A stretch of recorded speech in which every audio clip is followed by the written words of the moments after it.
Okay, so it's very nice to be here tonight. So I've been working on the history of income and wealth distribution for the past 15 years, and one of the interesting lessons coming from this historical evidence is indeed that in the long run there is a tendency for the rate of return of capital to exceed the economy's growth rate.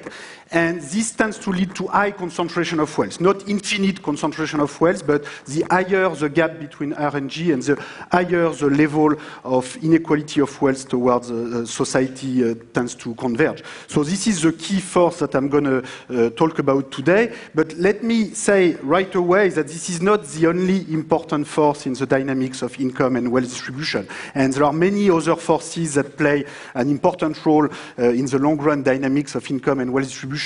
Also, there is a lot of data that still needs to be collected. So, we know a little bit more today than we used to know, but we still know too little. And, certainly there are many different processes, economic, social, political, that need to be studied more. And so I'm going to focus today on this simple force, but, that doesn't mean that other important forces do not exist. So most of the data I'm going to present comes from this database that's available online, the World Top Income Database. So this is the largest existing historical database on inequality, and this comes from the effort of over 30 scholars from several dozen countries. So let me show you a couple of facts coming from this database, and then we'll return to R bigger than G. So fact number one is that there's been a big reversal in the ordering of income inequality between the United States and Europe over the past century. So back in 1900, 1910, income inequality was actually much higher in Europe than in the United States, whereas today it is a lot higher in the United States. So let me be very clear. The main explanation for this is not R bigger than G. It has more to do with changing supply and demand for skill, the race between education and technology, globalization, probably more unequal access to skills in the US, where you have very top universities, but where the bottom part of the educational system is not as good, so very unequal access to skills, and also an unprecedented rise of top managerial compensation of the United States, which is difficult to account alone just on the basis of education. So there is more going on here, but I'm not going to talk too much about this today because I want to focus on wealth inequality. So let me just show you a very simple indicator about the income inequality part. So this is the share of total income going to the top 10%. So you can see that 1 century ago, it was between 45 and 50% in Europe and a little bit above 40% in the US, so there was more inequality in Europe. Then there was a sharp decline during the first half of the 20th century, and in the recent decades, you can see that the US have become more unequal than Europe, and this is the first fact I just talked about. Now, the second fact is more about wealth inequality, and here the central fact is that wealth inequality is always a lot higher than income inequality, and also that wealth inequality, although it has also increased in recent decades, is still less extreme today than what it was a century ago, although the total quantity of wealth relative to income has now recovered from the very large shocks caused by World War I, the Great Depression, World War II. So let me show you two graphs illustrating fact number 2 and fact number 3. So first, if you look at the level of wealth inequality, so this is, the share of total wealth going to top 10% wealth holders. So you can see the same kind of reversal between the US and Europe that we had before for income inequality. So wealth concentration was higher in Europe than in the US a century ago, and now it is the opposite. But you can also show two things. First, the general level of wealth inequality are always higher than income inequality. So remember, for income inequality, the share going to the top 10% was between 30 and 50% of total income. Whereas for wealth, the share are always between 60 and 90%. Okay, so that's fact number one, and that's very important for what follows. Wealth concentration is always a lot higher than income concentration. Fact number two is that the rise in wealth inequality in recent decades is still not enough to get us back, to 1910. So the big difference, today wealth inequality is still very large, with 60-70% of total wealth for the top 10. But the good news is that it's actually better than 1 century ago, where you had 90% in Europe going to the top 10. So today, what you have is what I call the middle 40%. The people who are not in the top 10 and who are not in the bottom 50, and what you can view as the wealth middle class that owns 20-30% of total wealth, national wealth, whereas they used to be as poor a century ago when there was basically no wealth middle class. So this is, an important change. And it's interesting to see that wealth inequality has not fully recovered to pre-World War I level, although the total quantity of wealth, has recovered. Okay, so this is the total value of wealth relative to income, and you can see that in particular in Europe, we are almost back to the pre-World War I level. So there's really two different parts of the story here. One has to do with the total quantity of wealth that we accumulate, and there is nothing bad per se, of course, in accumulating a lot of wealth, and in particular if it is more diffused and less concentrated. So what we really want to focus on is the long-run evolution of wealth inequality and what's going to happen in the future. How can we account for the fact that until World War I, wealth inequality was so high, and if anything, was rising to even higher levels. And how can we think about the future? So let me come to some of the explanation and speculation about the future.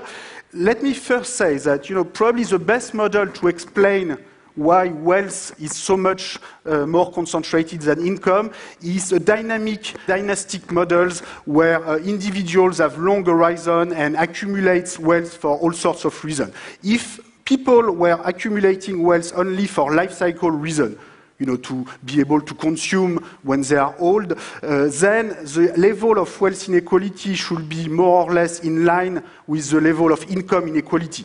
But it will be very difficult to explain why you have so much more wealth inequality than income inequality with a pure life cycle model. So you need a story where people also care about wealth accumulation for other reasons. So typically they want to transmit wealth to the next generation, to their children, or sometimes they want to accumulate wealth because of the prestige, the power that goes with wealth. There must be other reasons for accumulating wealth than just life cycle to explain what we see in the data.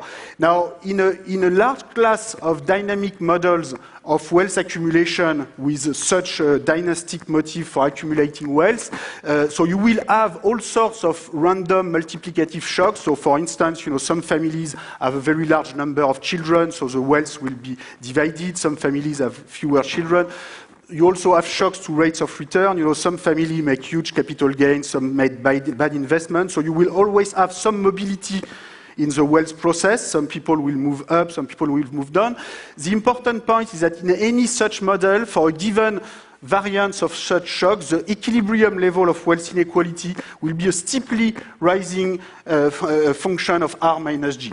And intuitively, the reason why the difference between the rate of return to wealth and the growth rate is important is that initial wealth inequalities will be amplified at a faster pace with a bigger R minus G. So take a simple example, with R equal 5% and G equal 1%, wealth holders only need to reinvest 1/5 of their capital income to ensure that their wealth rises as fast as the size of the economy. Okay? So this makes it easier to build and perpetuate large fortunes because you can consume 4/5, assuming zero tax, and you can just reinvest 1/5. So of course some family will consume more than that, some will consume less, so there will be some mobility in the distribution, but on average they only need to reinvest 1/5, and so this allows high wealth inequalities to sustain. Now, you should not be surprised by the statement that R can be bigger than G forever, because in fact, this is what happened during most of the history of mankind, and this was, in a way, very obvious to everybody, for a simple reason, which is that growth was close to 0% during most of the history of mankind, growth was maybe 0.1, 0.2, 0.3%, but very slow growth of population and output per capita. Whereas the rate of return to capital, of course, was not 0%. It was for land assets, which was the traditional form of assets in pre-industrial societies, it was typically 5%. So, any reader of Jane Austen will know that, if you want an annual income of £1,000, you should have a capital value of £20,000, so that 5% of 20,000 is 1,000. And in a way, this was the very foundation of society, because this is what R bigger than G was what allowed holders of wealth and assets to live off their capital income and to do something else in life than just to care about their own survival. Now, one important conclusion of my historical research is that modern industrial growth did not change this basic fact as much as one might have expected. Of course, the growth rate following the Industrial Revolution rose, typically from 0 to 1 to 2%, but at the same time, the rate of return to capital also rose, so that the gap between the two did not really change. So, so during the 20th century, you had a very unique combination of events. First, a very low rate of return due to the 1914-1945 war shocks, destruction of wealth, inflation, bankruptcy during the Great Depression, and all of this reduced the private rate of return to wealth to unusually low levels between 1914 and 1945. And then in the post-war period, you had unusually high growth rate, partly due to the reconstruction. In Germany, in France, in Japan, you have 5% growth rate between 1950 and 1980, largely due to reconstruction, and also due to very large demographic growth, the baby boom cohort effect. Now, apparently, that's not going to last for very long, or at least the population growth is supposed to decline in the future. And, the best projections we have is that, the long-run growth is going to be closer to 1 to 2% rather than 4 to 5%. So, if you look at this, these are the best estimates we have of world GDP growth and rate of return to capital, average rates of return to capital. So you can see that during most of the history of mankind, the growth rate was very small, much lower than the rate of return. And then during the 20th century, it is really the population growth very high in the post-war period and the reconstruction process that brought growth to a smaller gap with the rate of return. Here I use the United Nations population projections. So, of course, they are uncertain. It could be that we all start having a lot of children in the future and that the growth rate are going to be higher. But from now on, these are the best projections we have, and this will make global growth decline and the gap between, with the rate of return go up. Now, the other unusual event during the 20th century was, as I said, destruction, taxation of capital. So this is the pre-tax rate of return. This is the after-tax rate of return and after destruction, and this is what brought the average rate of return after tax, after destruction, below the growth rate during a long time period. But without the destruction, without the taxation, this will not have happened. Okay? So let me say that the balance between returns on capital and growth, depends on many different factors that are very difficult to predict. Technology and the development of capital-intensive techniques. So, right now, the most capital-intensive sector in the economy are the real estate sector, housing, the energy sector. But it could be in the future that, we'll have a lot more robots in a number of sectors, and that this will be a bigger share of the total capital stock that it is today. Well, we are very far from this, and from now on, what's going on in the real estate sector, the energy sector is much more important for the total capital stock and capital share.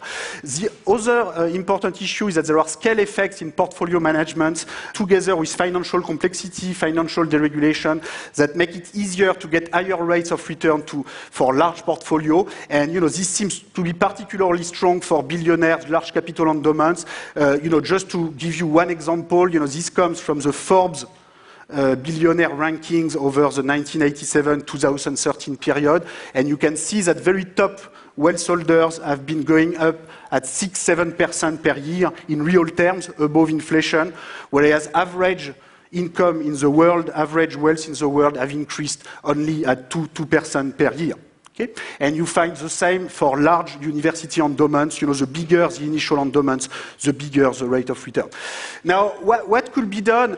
The first thing is that, I think we need more financial transparency. We know too little about global wealth dynamics, so we need international transmission of bank information.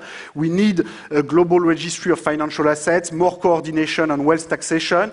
And, even wealth tax with a small tax rate will be a way to produce information so that then we can adapt our policies, to whatever we observe. And to some extent, the fight against tax havens and automatic transmission of information is pushing us in this direction. Now, there are other ways to redistribute wealth, which it can be tempting to use. Inflation, it's much easier to print money than to write a tax code, so, that's very tempting, but sometimes you don't know what you do with the money. This is a problem.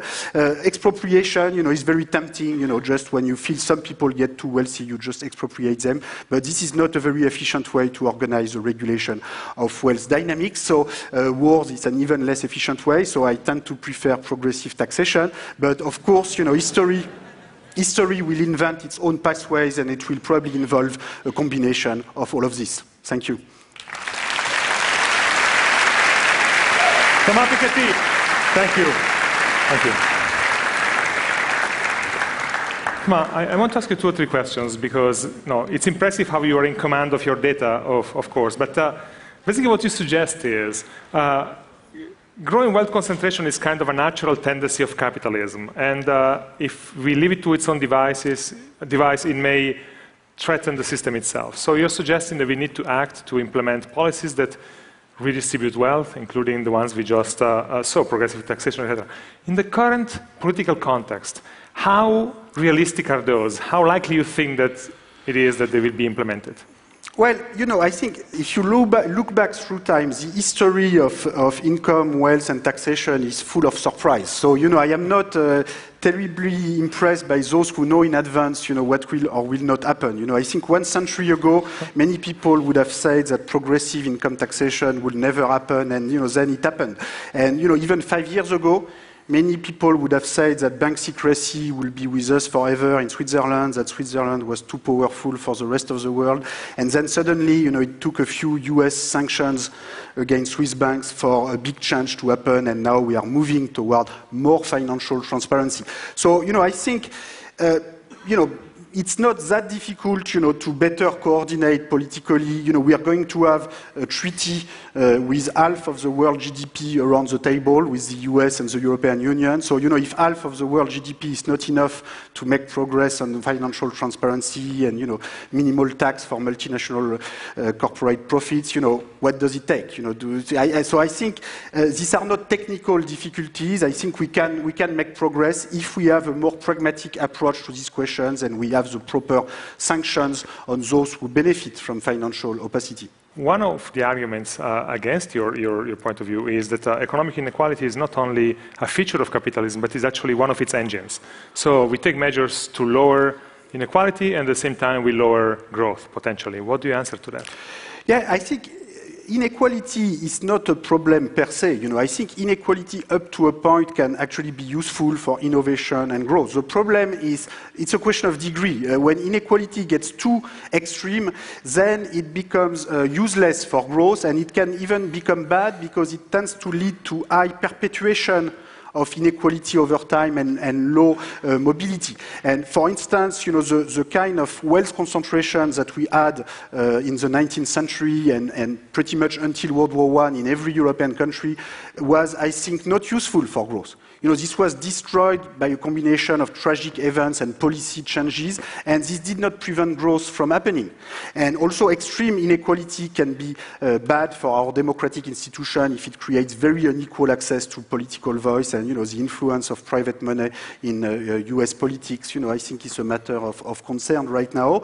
So, we don't want to return to that kind of extreme pre-World War I inequality. Having a decent share of national wealth for the middle class, is not bad for growth. It is actually useful both for equity and efficiency reasons. I said at the beginning that your book has been criticized, some of your data has been criticized, some of your choice of data sets has been criticized. You have been accused of cherry-picking data to make your case. What do you answer to that? Well, I answer that I'm very happy that this book is a stimulating debate. This is part of what it is intended for. Look, the reason why I put all the data online with all the detailed computation is that, so that we can have an open and transparent debate about this.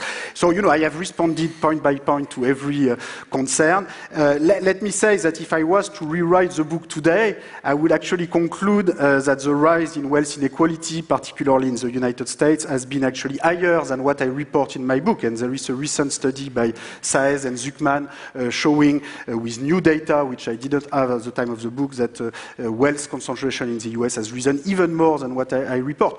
And there will be other data in the future. Some of it will go in different direction. Look, we put online almost every week new updated series on the World Top Income Database, and we will keep doing so in the future, in particular in emerging countries. And, I welcome all of those who want to contribute to this data collection process. In fact, I certainly agree that there is not enough transparency about wealth dynamics, and a good way to have better data will be to have, wealth tax with small tax rate to begin with, so that we can all agree about this important evolution and, adapt our policies to whatever we observe. So taxation is a source of knowledge, and that's what we need the most right now. Piketty, merci beaucoup. Thank you. Thank you.